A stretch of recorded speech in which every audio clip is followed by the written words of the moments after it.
और मैं हूँ रीमा जायसवाल। हसीन सपने पार्ट 4, उनका रास्ता।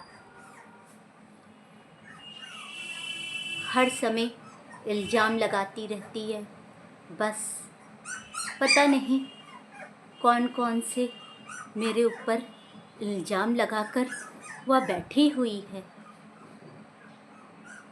जब भी सोचता हूँ उसके बारे में तो मुझे तो हंसी आ जाती है। हाँ, कहीं न कहीं उसके बचपने को देखकर बातें तो ऐसी करती है मानो किसी बड़ी अधिकारी पद पे बैठी हो। कभी कभी तो भ्रम हो जाता है मुझे भी, कहीं वास्तविक में कोई अधिकारी वगैरह तो नहीं है। उसकी बातें सुनकर मैं भी बहुत ही अचंभे में पड़ जाता हूँ। जब बात करेगी तो मुझे भी लपेटे में ले ही लेती है।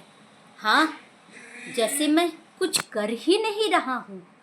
उसे तो लगता है कि सभी लोग कामचोर हैं और बस वही काम कर रही है।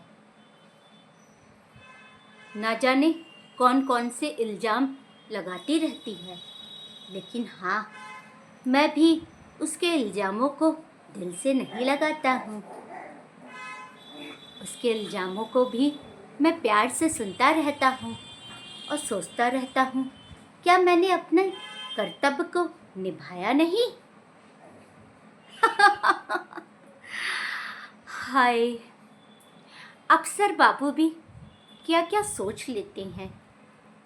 उनको लगता है कि मैं उन पर इल्ज़ाम लगा रही हूँ, लेकिन हकीकत तो यही ही है। हकीकत जो होती है वो हर कोई सुनने के लिए तैयार नहीं रहता है। हाँ, अक्सर वो 150 रुपये वाला क्वार्टर, हाफ क्वार्टर पी के खुश रहते हैं। लेकिन उनको क्या पता, उनका जो लीवर है वो कहीं ना कहीं सड़न की ओर जा रहा होगा। कौन उनसे कहे कि पिया मत करो, वरना किसी दिन लीवर भी खराब हो जाएगा। बड़े बुजुर्ग हमेशा एक बात कहते थे कि अगर दारू पीना हो तो बढ़िया वाली पियो। हाँ, उससे कभी लीवर नहीं खराब होगा। लेकिन मेरा तो यही मानना है, दारू भी क्या कोई अच्छी चीज़ होती है? भगवान ने दुनिया में कितनी अच्छी अच्छी चीज़ें बनाई हैं, उसे खा पी लो।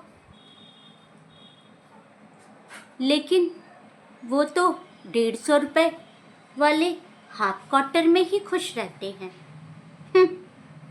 और फिर कहते हैं मैं तो इल्ज़ाम लगाती हूँ, अपने आप को अप्सरान समझती हूँ। नहीं नहीं, मेरी इतनी औकात कहाँ कि मैं खुद को अप्सरान समझूँ। मैं तो एक मामूली सी लड़की हूँ जो अपने सीधे रास्ते पर चलती रहती है। हाँ, मैंने जीवन में हमेशा सीधा रास्ता चुना है।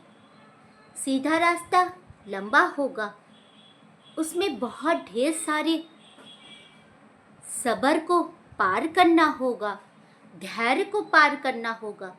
चुनौतियाँ ढेर सारी होंगी, मुश्किलें भी ढेर सारी होंगी, लेकिन धीरे धीरे सारे जख्मों को पार करके अपनी मंजिल तक पहुंचना होगा।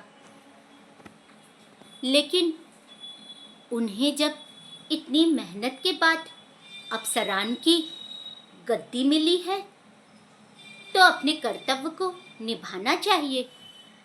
कभी उन्होंने सोचा नहीं कि लोग कितने भूखे रहते हैं, लोग कितने प्यासे रहते हैं, लोगों के पास ढेर सारी समस्याएं हैं।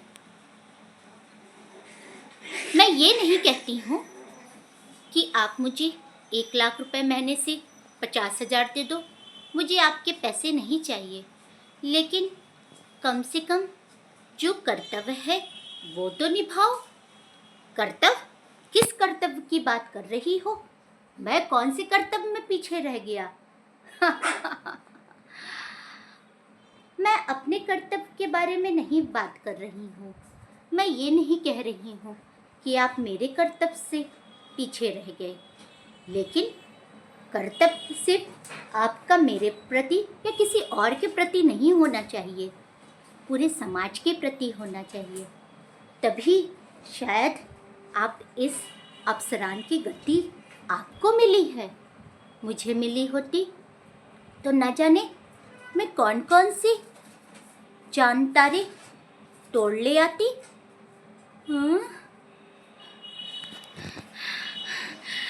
चांद तारे की बात करती है? अरे ये क्या रही है?